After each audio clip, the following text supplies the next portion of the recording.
train, and you look to the person sitting next to you and you ask him, where are you going? Now imagine that person turns to you and shrugs his shoulders and says, I don't know.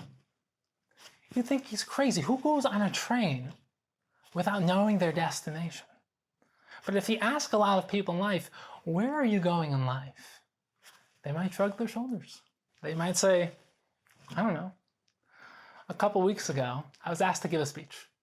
So the way I usually give a speech is that there are 2 microphones up there on the podium, and the person who introduces has 1 microphone, and then I come up and I use a 2nd microphone. But this time, there's only 1 microphone. And the guy asked me to come up, he introduced me, and instead of giving me the microphone, he held onto the microphone and looked into the audience.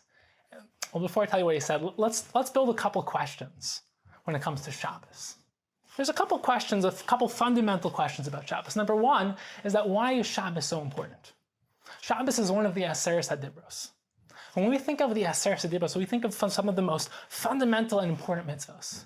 The fact that Hashem exists, don't serve avodah zarah, don't say Hashem's name in vain. Why is Shabbos one of the 10 Hidabroot? As a matter of fact, Rashi says all 613 mitzvahs fit into the 10 categories of the Hidabroot. And Rav Sadigon actually shows how each one of the 613 mitzvahs fit into those categories. Why is Shabbos one of the core mitzvahs of being Jewish? And to take it a step further, we think of being Jewish as being a Shomer Shabbos Jew. When you think of who's in the fold, who's not in the fold, we often say, is he Shomer Shabbos? Shomer Shabbos, Kashrus, and Taras Mishpacha, those are the big 3, but why is Shabbos one of those 3? And the last one is that the punishment, the onesh of Shabbos is chayv skila. And according to most, skila is the worst of the Daled Misos Basin, the 4 death penalties. So why is Shabbos so intense, so severe, so fundamental? The second question is that usually, when it comes to a zman, a time, a zman is connected to something that you do. On Rosh Hashanah we blow shofar. On Sukkot we shake lulav and esrog. We sit in the sukkah. On Chanukah we light the menorah. On Pesach we eat matzahs. We have the Seder. On Shavuos we learn Torah. But Shabbos is all about malacha, all the things that you're not supposed to do. It's about stopping to do things. What's going on? Why is Shabbos not about doing something, but about stopping to do things? Number 3 is that often we think of Shabbos, if you'd ask someone on the street, what's Shabbos about? They'd say that Shabbos is a day of rest, a day where you stop working. But if that's true, then the Reform movement has a good argument. It's a lot more restful to drive to shul. It's a lot more restful to cook on Shabbos, to turn on lights. And if you think about it, the malacha for Shabbos, if you stitch 2 stitches, write 2 letters, things which are not stressful, which are not, don't violate the concept of rest, you're chayiv skila, you're chayiv misa. What's going on? What's Shabbos really about? It seems to be something more fundamental than just a day of rest. And last but not least, the Gemara in Brachos, Daf Zayin and Beis, said that Shabbos is me'ein olam haba. Shabbos is a taste of olam haba. It says it's 1/60th of olam haba. Question is, what does Shabbos have to do with olam haba, and what's the shear, what's the measurement of 1/60th? Let's start with that. What's the connection between Shabbos and olam haba?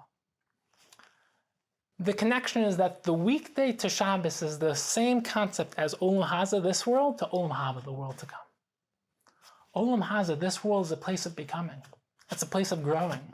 It's a place of choosing, of process, of time, of events, of happenings. Olam Haba is the cessation of the creative process. Olam Haba is where you exist as the person you become.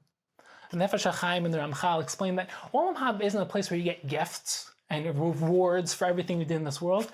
It's where you experience and exist as the person, the consciousness you've become. It's almost like the neshama, the self, the consciousness just leaves the body and you exist as the person you've become. You enjoy the mitzvahs you've built, but most importantly, you exist and experience the ecstasy of everything you've become in this world. That is the same concept as the weekday and Shabbos. The weekday is where you build, it's where you become, it's where you grow. It's process, it's becoming. Shabbos is the cessation of creative process. It's where you stop the creative process and exist as the person that you've become. That's why it's also to do what on Shabbos? Melacha. Melacha comes from the same shorish as malach. Malach is a creative emanation, a creative energy, a creative force that comes from Hashem. Melacha are the 39 creative acts. that we learn out from the creative acts that were done to create the Mishkan, which are the same 39 creative acts that Hashem used to create the world. Shabbos is stopping the creative process and existing as the person that you've become. That's why on Shabbos Hashem said Shakai. Hashem stopped the creative process. This is also why the halachos of Shabbos are keneged the halachos of Olam Haba. That's why the second Shabbos comes, the status of an object is frozen. Just like Olam Haba is where the status of you gets frozen in time.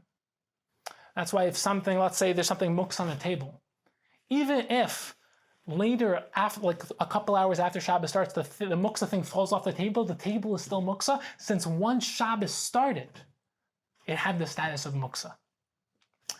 And this is also, just share a personal idea, we say migdol on Shabbos and benching, even though we say magdil during the week. The question is why? And there are many classic answers, some academic answers. But if you think about it, what does the word magdil mean? Magdil means to grow, to enlarge, to make bigger. What does migdol mean? Migdol means a building, a tower. The weekday is magdil. The weekday is where you build and create yourself. Shabbos is migdol. Shabbos is where you enjoy and experience the building you've created. And this is also why in the Torah, every single time it mentions Shabbos, it always mentions the 6 days of the week first. And the question is why? Every single time. Look, every single time it mentions Shabbos, it mentions the first 6 days of the week. Why? Because the 6 days of the week create Shabbos. Shabbos is not an independent entity. Think about all other times. A day is based on the earth spinning on its axis. A month is based on the moon revolving around the earth. A year is the earth revolving around the sun. What's a week? There's no physiological phenomena that we measure a week by. A week is 7 days. But what's the seventh day? There's no objective phenomena we measure that by. Which is why if you land up in a desert and you lose track of time, the Gemara says that you start counting 6 days. There's a machlokas in terms of which day becomes Shabbos, but you count 6 days and then you have Shabbos. It's not the objective Shabbos, it's your Shabbos, but that's because Shabbos can be counted based on your own creation of 6 days, because Shabbos is the result of what you build during the 6 days. And just one more idea, why does the Maharal ask, why is Shabbos 7? Why is it 7 days? And to take a step further, why is the entire world built off of sevens? 7 days in a week, 7 lights in the spectrum of light, 7 notes in the musical scale, the Sheva Minim. Why? The Maharal explains that we live in a 3-dimensional world. But 3-dimensional really means 6 dimensions, because you have right and left, you have forward and backwards, you have up and down, that's 6. 7 is that which connects the pieces. It's the center. That's why Shabbos is the center of the week. It's also why Shabbos is literally, it sandwiches the week, but also the Gemara says that you can make Havdalah until Tuesday. Why? Because Shabbos is not only the bookends of the week, but it's also the center of the week. So Shabbos is from Wednesday until Tuesday as well, which is why you can make Havdalah until Tuesday. Now, the Maharal also explains that this is also why the 8th is that which transcends 7. 7 is the natural world, but Shabbos is the 7th. It connects the pieces of the physical world to the 8th, L'mala min hateva, which is why 8 always represents transcendence. You have Bris Milah on the 8th day. Hanukkah was 8 days, and it was 8 days with the miracle of what? Miracle of Shemen.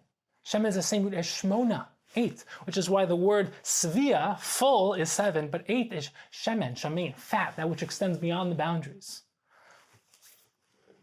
Shabbos is that which connects the physical to the spiritual. It's that which connects the finite to the infinite. And that's why Shabbos is a time where we focus on destination. It's a taste of Olam Haba. But unlike Olam Haba, where you exist eternally as who you are, Shabbos you get to come back down to the week and then build more. It's a taste of destination, but then come back into this world and build. But we have to focus on what our destination is. See, so many people, they're working and then they're sleeping and they're eating and they're working, they're sleeping and eating, but what is their life? What is our life about?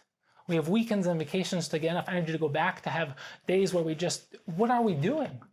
I mean, ask an athlete what his goal is, and he'll tell you exactly what his goal is, exactly how he's building a lifestyle around getting to that goal. Has a certain workout regimen, a certain diet, sleeping a certain amount. Ask a businessman where they'll have meetings every single week, every single month to determine exactly where their goal is and if they're on track to achieve their goal. But what about what's really important in life? Who you are as a person, your marriage, your family. Who are you becoming in life?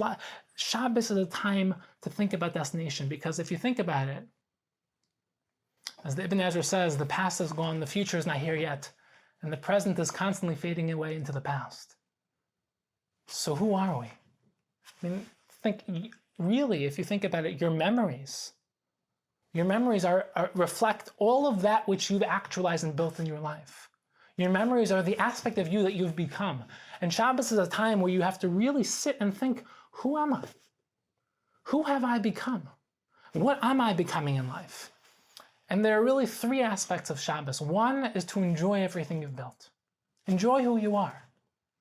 Number two, it's a time to really reflect and say, but what can I do better?